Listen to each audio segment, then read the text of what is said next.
good for him to come back. He has Should an be the opportunity. year. This should be the year. Yep. All right. We agree. Let's go to your Americas. Yeah, of course. Of course, Oregon's Ducks. 13-1 last season, 9-0 in conference. They also have an over-under of 10.5 this season, as do both Penn State and Ohio State. Oregon notably won the Big Ten in their first season, lost to Ohio State, the playoff game, which, well, we can get into that in a little bit here. But didn't start out super well for Oregon. It really didn't. It got a little bit better, but not much better. Yeah. The starting point for Oregon in this team is undeniably solid. Undeniably solid. It's one of the best front sevens in college football. They're really, really good along the defensive line. I think that's going to dictate a lot. I look at this schedule, there are like 7 teams that aren't going to be able to handle any of that. They're going to be outmatched. Mm-hmm. Then you mix in an offensive line. It's got some new faces, but a lot of experience that comes from elsewhere. Isaiah World is the big left tackle from Nevada. He's a really good example. I think the line looks really solid. Mm-hmm. I think on some level, Oregon kind of has some of the same questions as Penn State. Okay. Receiver room. Receiver room, maybe not to the same depths as Penn State, given where they've been. But Evan Stewart goes down, presumably for the year. Is it a patellar tendon? Is that what That's the rumor. I don't know exactly the length of time, but I think that is not the worst assumption that it's going to be a long time. So, I like Corey Moore, but I think there is a bigger question about the receiver room and if guys like Malik Benson from Florida State and Alabama, if he can step up and be more of a presence. There is a question, I think, in the secondary. You got some new faces back there. My guy Dylan Thieneman is one of them, who I think is a superstar. But they got to pull that together pretty quickly in the back. And, of course, there's a question of Dante Moore. Like, I don't think you're going to get Dillon Gabriel production in year one under Dante Moore.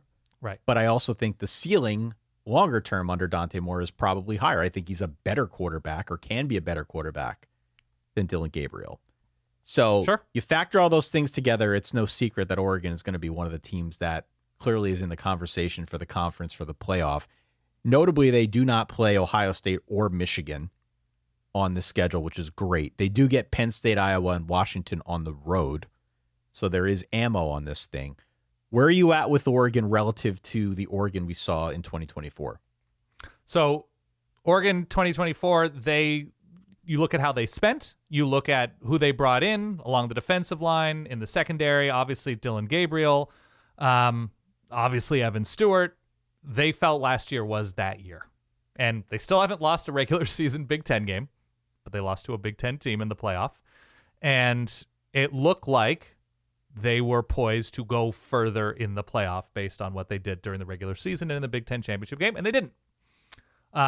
So they are banking right now on talent. They are banking on Jimmys and Joes. They are banking on redshirt freshmen. They are banking on, obviously, transfers coming in along the offensive line. Bear Alexander is added to the defensive line as sort of a flyer after it didn't really work out at USC or Georgia.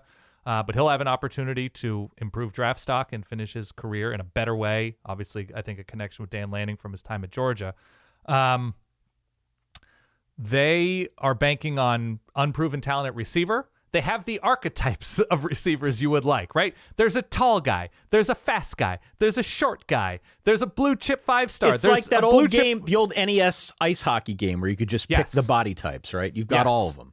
Yes, there's a 5-star from 3 years ago who hasn't really worked out yet. There's 4 stars all over the place. But in terms of proven guys, there's not a ton. And that's a big question when you have a quarterback who is unproven as well. Dante Moore is in his 3rd year as a college football player, so that's at least nice. He had a year to learn the system. That's nice. I think you're right about it. Seems like he has the talent to be an extremely high-end national quarterback. Got to show it. He's got to show it behind a new offensive line. It's a center and I think possibly a left guard who they have who could be starting, but it could be just the center in Pancho Laulu, if I got that right. Better you than me. I'm definitely botching that one. Running back room is in good shape. Mekhi Hughes comes in from Tulane. He should be very, very good. He looks like a Greek god at the moment. They've recruited defensive line crazy, crazy well. Not especially worried about it. And they have one of probably the best 3 edge rushers in the country, and Matayo Uiagalelei coming back. They're pretty good at linebacker. They're going to be working in some younger, inexperienced guys. Secondary, you like Dylan Thieneman. They've got a bunch of corners that are green but seem to have a high ceiling, and we'll see at the other safety spot. So there are a lot of questions for this Oregon team. They've recruited crazy, crazy well. They are deep with potential, but they're trying to win a national championship, and I think that's going to be sort of a bridge too far this season. I think there are times where they're going to look excellent, where they might look like the best team in the country, where they go to State College and beat them by 13 points and then lose something stupid.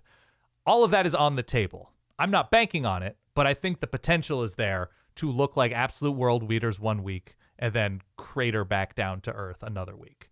And so I don't have them in the Big Ten championship game. I don't have them losing more than 2. No. I think it's very hard to find 2 losses or more than 2 losses. And even 2 losses might be tricky because what you're counting on is a team with there being a gulf of talent between Oregon and another team, and that other team being able to overcome it. Right. And so it's really just Penn State that roster for roster can hang with Oregon on this schedule. But what happens with too many variables is you just have that 17-14 loss. Dan Lanning's been pretty good in close games sometimes. Those Washington games weren't great. I was going to say, let's not talk about the Washington games.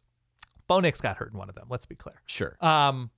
But Oregon's in a good place. Oregon's in a really, really, really good place. And if something happens to a quarterback here or there, Oregon has time to figure things out. And by the time they get to November, these aren't going to be new players anymore. Right. A lot of these guys have played rotation minutes at defensive line. They have coaching consistency with Will Stein on offense and Tosh Lupoy calling the defense and Chris Hampton back there. Like, there's a lot to really, really like about this Oregon team. They just can't crap the bed against a team like Ohio State if they end up in that position again. Yeah. That's it. I mean, the schedule, I think, is advantageous. And I think it's pretty good. To the earlier point, I mean, I'm looking at this thing, and there are teams that just will not be able to match up with what they've got on defense, their front seven. And yeah, there's some new names and new faces, I think, in the back seven. But taken in totality, the front seven is going to be ferocious. And there are teams on here like Rutgers. You think Rutgers is going to be able to do anything against that? I don't. Even Iowa. No. I like Iowa.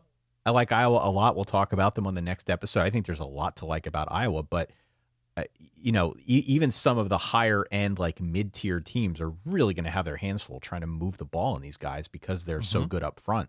So if that is your starting point, even if you have other new names elsewhere, even if it's on the other side of the ball on offense, just having that bedrock of a defensive line that's going to dictate the point of attack when you've, knock out the ball when you're playing defense, that is such a huge card that you can play that's going to come, right, I think, more often than not back in your favor.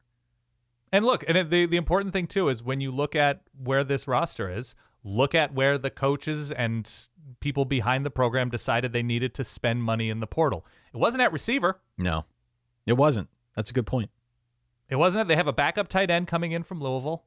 Like, they needed help in the secondary, especially at safety.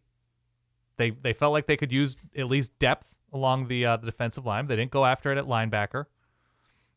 They feel pretty good about this roster, it seems, that this is an 11-win roster. And once you get there and once you get to the playoff, if it comes together and you're 11-1, anything can happen.